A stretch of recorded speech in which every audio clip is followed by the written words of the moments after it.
Friends, ఇంకొక ముఖ్య విషయము, జూలై 23, 24, 25 ప్రతి సంవత్సరము మనము పత్రిజీ స్మృతి స్మరణోత్సవాలు నిర్వహించుకుంటున్నాము. అందులో భాగంగానే ఈసారి మనము అందరినీ ఎంకరేజ్ చేయడానికి యూత్ ప్లస్ ఉమెన్ అంటే ఎవరైనా అంటే టాలెంట్ ఉన్న వాళ్ళు ఆర్ట్ క్రాఫ్ట్ ఎవరైతే చేయగలుగుతారో వాళ్ళందరూ కూడా కైలాసపూర్లో మోస్ట్ వెల్కమ్. వాళ్ళందరికీ కూడా ఆ రోజు మెమోంటోస్ ఇవ్వడం జరుగుతుంది. రెండోది, మనం ఇంతమంది ఇక్కడికి వచ్చాము, మా పిల్లలు ధ్యానానికి రారు అంటారు మీరందరూ.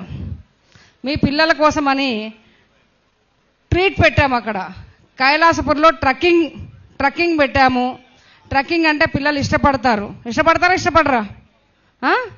వాళ్ళ టాలెంట్ని, వాళ్ళలో ఏ టాలెంట్ ఉన్నా సరే, ఆర్ట్ టాలెంట్ కానీ, సింగింగ్ టాలెంట్ కానీ, డాన్సింగ్ టాలెంట్ ఉన్నా కానీ, ఏ టాలెంట్ ఉన్నా కానీ వాళ్ళకి అక్కడి నుంచి మనము ప్రోత్సాహం ఇవ్వడానికి సిద్ధమయ్యాము.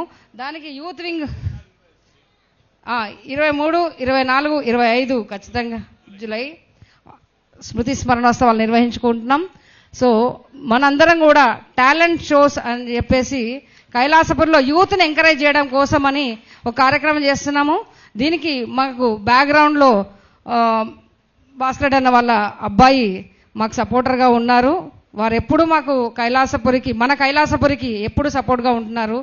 ఈ సంవత్సరం నుంచి కైలాసపురి ఒక ప్రత్యేకమైన ఎజెండా తీసుకుంటుంది. స్టూడెంట్స్, మీ పిల్లలు కానీ ఎవరన్నా కానీ ఒక ప్రత్యేక అయితే మన పిఎస్ఎస్ఎం దాంట్లో లేవు కదా, ఈ 18 ప్రిన్సిపల్స్లో లేవు కదా అని ఎవరు అన్నాడు.